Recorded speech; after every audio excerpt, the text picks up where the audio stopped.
Welcome to my presentation. Today we're going to talk about betaxolol.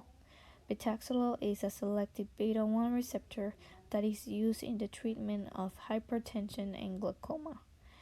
High blood pressure is when your blood pressure, which means the force in your blood, flows through your blood vessels too high. So in this image you can see how much constriction on the veins you can have.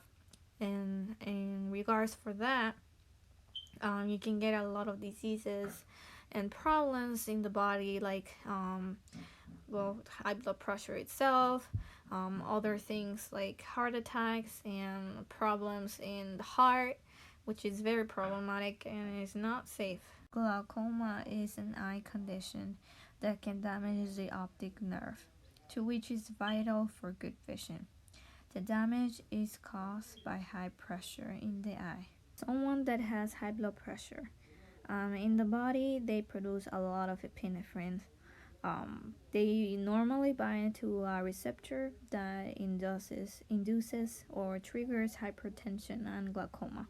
So in this image you can see that there are some epinephrine molecules that are going to try to bind to the receptors on the nearby cells. By binding, they create more epinephrine and more adrenaline, which increases the blood pressure in the body of someone. And that's also how the pressure on the eye increases, creating glaucoma as well.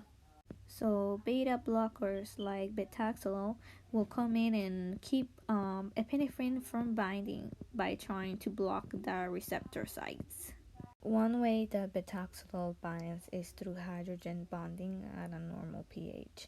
So betaxolol can, with the help of hydrogen bonds, will be able to bind to our receptors and actually do its job on blocking the epinephrine's. Hydrogen bonds makes betaxolol more stronger and more water soluble. Once it enters the body, betaxolol will dissolve into smaller parts and will be able to combine and interact with other molecules, especially proteins like the receptors. So here is betaxolol structure. I chose asparagine as an example of my drug and protein binding. One way that they bond is through hydrogen bonding that you can see here in this image.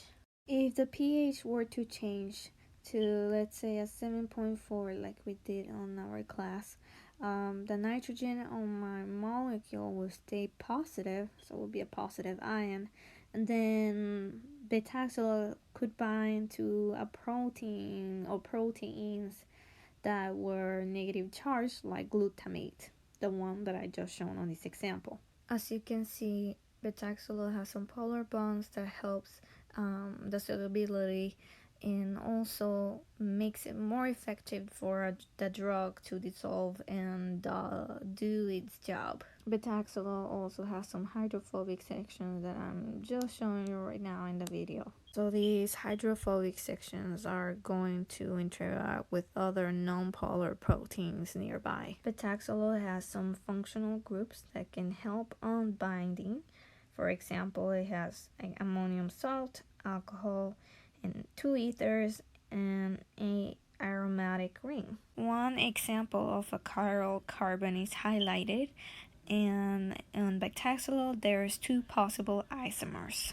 This is its formula. Some side effects with betaxolol may be fatigue, nausea, weakness, dizziness, slow heartbeat, weight gain, or other less common like sleeping difficulties, back or joint pain, and other more. I found out the beta blockers have been used in sports that requires high accuracy, like archery, shooting golf, because they reduce the heart rate and tremors.